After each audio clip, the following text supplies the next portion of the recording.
Hey nerds, Farmer Jesse here. Welcome to Growers Daily, your daily dose of ecological farming insight. It is Friday, June 13th, Friday the 13th, 2025. And today I want to talk about the chefs using AI.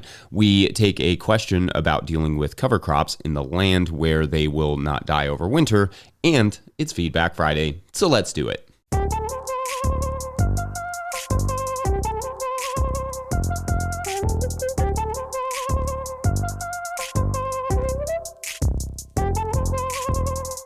All right, happy Friday to you all. I hope everyone is doing well. It was a hot couple of days in a row here, but going to cool off, and I agree with this decision by the weather to cool off. I think that was the right move. I've got some field tomatoes that need to go in the ground soon, and another late round of potatoes as well.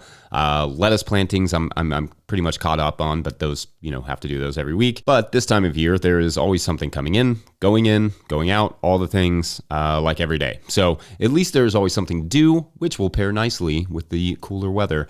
Anyway, it's Friday, which means Feedback Friday, where we explore what you all were saying about this week's topics. On Monday, we talked about sheep and why I think they can, and in some cases won't, make a good livestock for market gardeners. I didn't get into all the different types of sheep, so I liked this from @CutTwice3905, who wrote, quote, "Milk sheep, you have to get into making cheese and need a milking parlor. Good news, they take a few months break every year. Wool sheep, if you raise the right type of sheep and keep them in coats, you have a profitable market selling to hand spinners.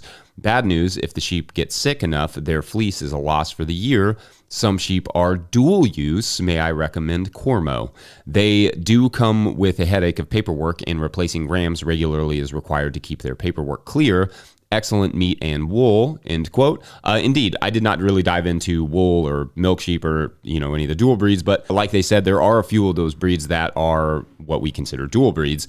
We never raised wool sheep ourselves because they are certainly tough here with the heat and humidity. Not impossible, but tough in terms of fly strike and other diseases. Plus, you have to keep your pasture clean of certain plants that will get into the wool. Otherwise, it will make it unusable or at least difficult to cut. But as we've talked about several times already on the show, there is some garden use for wool, so maybe a symbiosis could be found there. Then on Tuesday, we talked about the importance of nature being included in conversations about health, and several good comments to that effect, like this one from @MattShanahan, who wrote, quote, "I very much appreciate and approve of your comments about being in the woods, or more generally in nature, as a necessary and important part of one's mental health. Thanks," end quote. Thank you. And indeed, the woods and nature are great for mental health, but I really, really, really, really don't want it to get lost in my ranting that the environment around you is not just critical for mental health, it is critical for your physical health as well. Your heart, your lungs, all of it. The EPA is currently ravaging environmental protections, and those changes will have direct impacts, not just on people's mental health, but physical health as well. Yours, mine, our kids, our grandkids, everyone. The EPA are currently reducing limits on pollution from power plants, for instance, which includes mercury emissions, and according to the administration's own research, will result in more premature deaths and hospitalizations, mercury being linked to neurological disorders in children, plus lung and heart diseases in adults, etc. Environmentalism has this weird stigma in certain circles, but that stigma has to die, or we do. The environment is part of you, not just in everything you eat, but in every breath you take and every sip of water. It does not make you a weird tree-hugging hippie to care about the environment. It makes you a completely rational nerd. Full stop. On Wednesday, we had the great Betsy Lamb on to chat about aphids, and I love how much love Betsy got. It was her first podcast, and she absolutely killed it.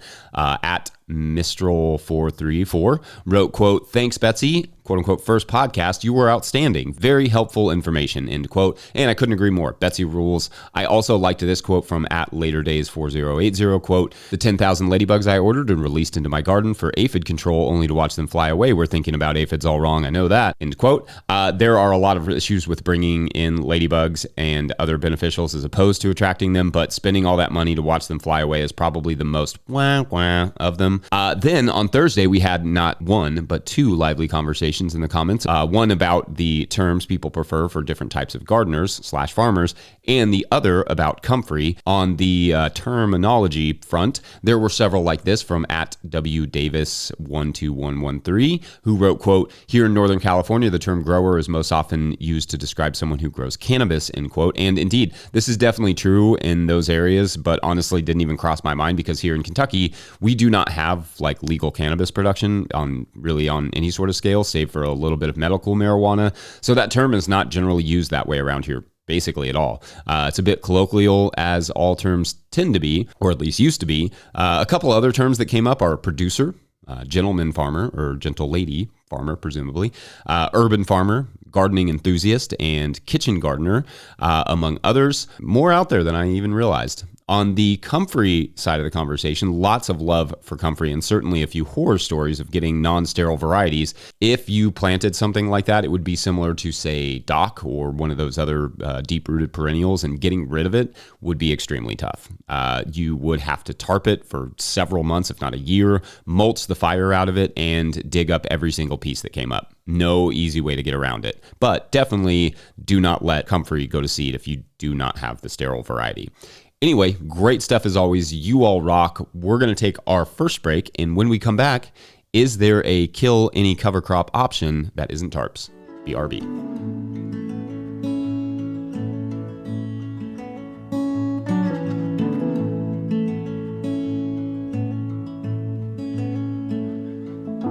Drive the same roads every day. We both get there our own way. Today's episode of Growers Daily is brought to you by Peaceful Heritage Nursery. If you're looking for hardy and resilient fruit trees, berry plants, or pawpaw trees, then check out Peaceful Heritage Nursery. Peaceful Heritage Nursery LLC is a mail-order nursery shipping premium quality fruit trees and berry plants across the USA. They specialize in resilient, non-GMO plant genetics for small growers. Their diverse selection includes berries, cold hardy figs, passion fruits, gumi, mulberry, and much more. They're famous for their diverse selection of premium quality grafted pawpaw trees. 5-star Google ratings and customer testimonials attest to their commitment to excellence in quality and service. Find them at peacefulheritage.com and join the mailing list. Once again, find them at peacefulheritage.com. Use the promo code NOTILL for 10% off your first order. Today's episode is also brought to you by Precip.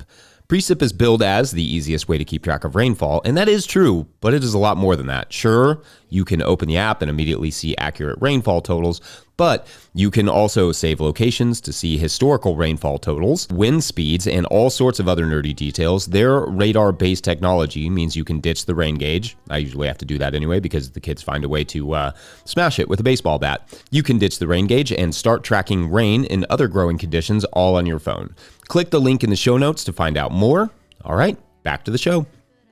If you, the listener, are enjoying this podcast, getting even a small amount of value from it, consider supporting our work over at patreon.com/no-till-growers. Does this show bring you $2 worth of value every month? $5? You can show your support over there, and I will try to get to questions from everywhere that questions come in, but I will always get to your Patreon questions. Now, today's Patreon question comes from Patreon member Pierre and Lachance at Yellowbird Creek Restoration Farm, who writes, quote, "Hi, Jesse, enjoying the show. The May 7th video on tarps," that one I think was titled Risks of Starting a Garden Too Fast, plus the ecology of plastic tarps, both good and bad, made me think about cover crop killing in the South. We are in Texas, and frost does not kill many things here, which is a good thing because we can grow all year with minimal protection.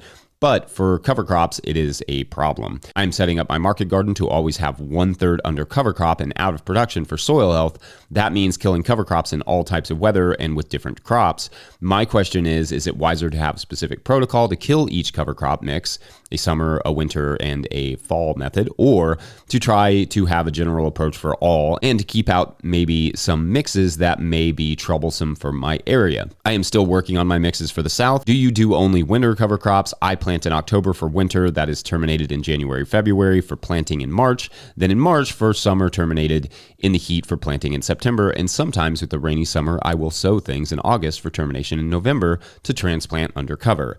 Your help would be great if you think alternatives to tarps can be used, end quote. All right, great questions here. Thank you. So the main question, as it seems to me, is can you have one approach to kill all cover crops, or is it better to have a novel approach for each cover crop or cover crop mix? Well, generally speaking, things like a tarp laid on top for a few hot weeks will kill about anything. So in some ways, if you plan to use a tarp or even a clear piece of plastic like from the old high tunnel, then yes, you, especially there in Texas, could probably get away with a single option to kill basically every cover crop. Now, it sounds like you are also looking for alternatives to plastic tarps and presumably tillage, which eliminates your blanket options that will kill every type of cover crop.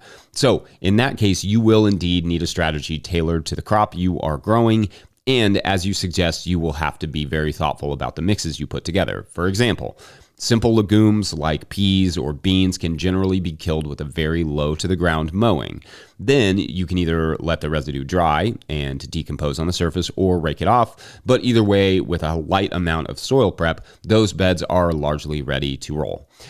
For something like rye, however, we have discussed relatively recently the milk stage, and that is indeed the best time to terminate it with a simple crimping, especially on a hot day in Texas. That should be enough to keep it down and to kill it off, so long as the crimp is thorough and carried out at the right time. The nice thing about tarping, I suppose, is that you don't have to have perfect weed control, because what the mulch doesn't kill, the tarp usually will if left on long enough. Without the tarp, you definitely have to be even more thoughtful about weed control before the cover crop goes into the soil. Like, make sure those beds are completely clear of weeds, whether that's a stale seed bedding or tarping or whatever. You just don't want any weeds to have to compete with after you crimp it or kill it. Something like sorghum Sudan grass as a summer cover crop is not going to be so kind and die so easily in Texas, not with a mowing or crimping at least. It grows back readily after mowing, and it will sprout out from the roots after crimping sometimes. So in the summer, stick to simpler, more tender cover crops like buckwheat and easy legumes like field peas, cowpeas, beans, that sort of stuff. In that case, it's a lot easier to terminate them.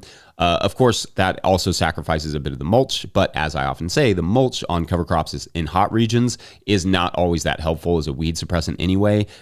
It just breaks down too easily. It helps with moisture for sure, but for weeds, they generally just find their way through, or the mulch just breaks down too easily. It's hard to grow a thick enough cover crop for that. So again, your weed control beforehand, before the crop goes into the ground, is going to be critical. Sunflowers are a potential additional option here for mowing, though the root balls they leave afterward can be a little tough to deal with. So growing those later in the season, mowing them, and then having that space ready to plant in February or March could be an option, as the root balls will have at very least chilled out a bit. And by that, I mean decomposed slightly. And then they will be easier to deal with. It is definitely possible to do this cover cropping stuff without plastic tarps. You just have to be significantly more thoughtful about every step of the process, like I said. Otherwise, I hope that was helpful. And we're going to take a quick break. When we come back, no, chef, no. Be right back.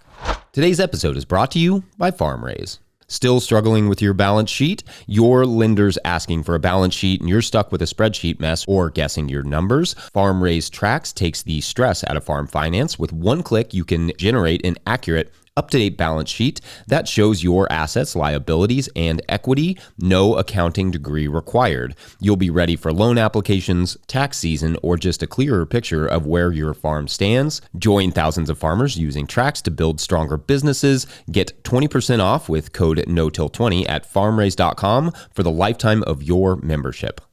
Today's episode is also brought to you by Farmhand. If you're listening to this, you probably found 5 rare minutes to breathe. But what got pushed back further down the to-do list to make that happen? If it's your CSA newsletter, you're not alone. Farmhand's new newsletter builder was made for busy farmers. It automates weekly emails, drives add-on sales, and makes it easy to keep your customers in the loop without spending hours behind a screen. It launches this summer, but our listeners can request early access now. Visit farmhand.partners/no-till. That's farmhand.partners/no-till. All right, back to the show. All right, so I listen to this excellent podcast called Hard Fork every week from the New York Times, and it's largely about tech, like technology. Mostly lately it's been about AI. And shouts to that podcast, because this is a subject I could not care less about, but they make it fun and also keeps me abreast of what's happening in the tech world. So good work there. But they had a guy named Pete Wells on last week. And Pete Wells, for those who don't know, is the food critic for the New York Times. He had recently written a piece called This Year's Hot New Tool for Chefs. ChatGPT, and I was fascinated. First, Pete's story is largely about chefs, very famous ones in some cases like Grant Achatz of Next and Alinea in Chicago, using AI not just to take care of like simple administrative stuff, but for creative pursuits as well. In one example, Achatz is using ChatGPT to design dishes for his restaurant Next from several imaginary chefs, including at least one who had fictionally cooked under a few different famous chefs, including Escoffier, who had been dead for 90 years, plus Ferran Adria and sushi master Jiro Ono. Why Achatz couldn't just imagine these dishes for himself or with his team, I don't know, but that's the idea. Have AI come up with the menus based on these invented chefs. Quoting the article, quote, few have plunged headfirst into the pool in quite the way Mr. Achatz is doing with his menu for Next, but some of his peers are also dipping exploratory toes into the water, asking generative AI to suggest spices, come up with images showing how a redesigned space or new dish might look, or give them crash courses on the finer points of fermentation, end quote.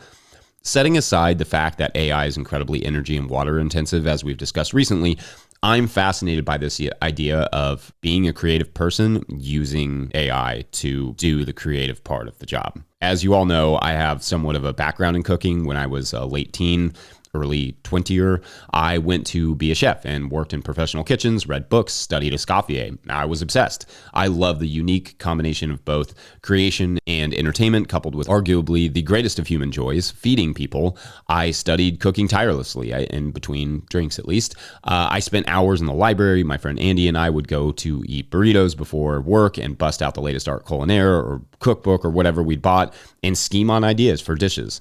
I lived for any time a chef would ask me my opinion on something. And I think for me to find out at that time that chefs were taking their ideas to ChatGPT instead of just like asking me any ideas of what I thought would have been just crushing. Instead, imagine a chef texting all of their employees like, hey, come up with a dish from someone who worked for Ferran Adria, Escoffier, and Jiro Ono. Go. All of these chefs, these young, underpaid chefs, getting a chance to like engage with that or be challenged like that would be incredible. Now, do I know that Achatz or some of these other chefs don't or haven't done something collaborative like that in the past? No. And towards the end of the piece, Achatz does bemoan what seems to be a lost culture of chefs standing around after work, brainstorming, but there has to be a way to engage the staff and young cooks.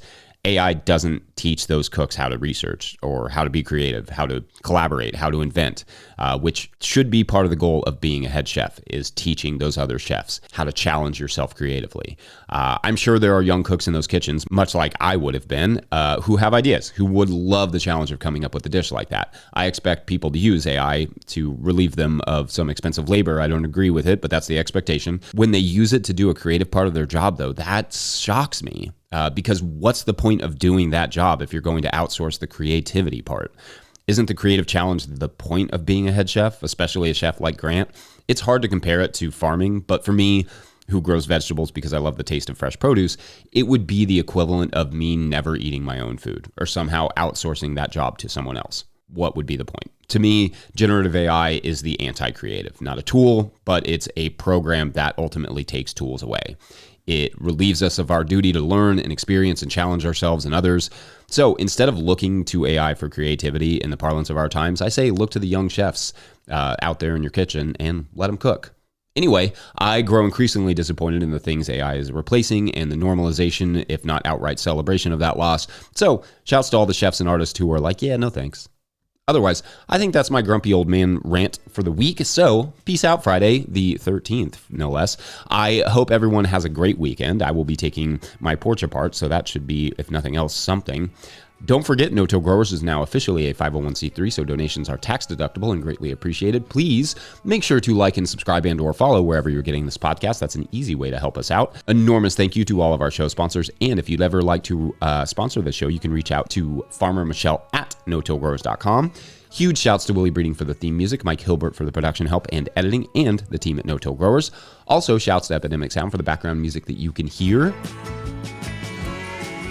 Pick up a copy of the Living Soil Handbook or the Seed Farmer at notillgrowers.com to support our work. Big thank you to everyone over at patreon.com/notillgrowers, where at a certain level, or if you just bump up from one level to another, or you sign up in the month of June, you get a big shout out on the show. So big shout outs today to no new signups, actually. And well, this is the first time in a long time that I've not been able to conclude a story, which is both sad and kind of awesome. I mean, it's been a long time, but we will try again next week. Used up our weeklies midweek, so all good. You all are the best. We will see you on Monday. Have a great weekend. Watch some soccer. Go racing. That's a team. Not an idea, but you can go racing if you want. Anyway, yeah. Bye.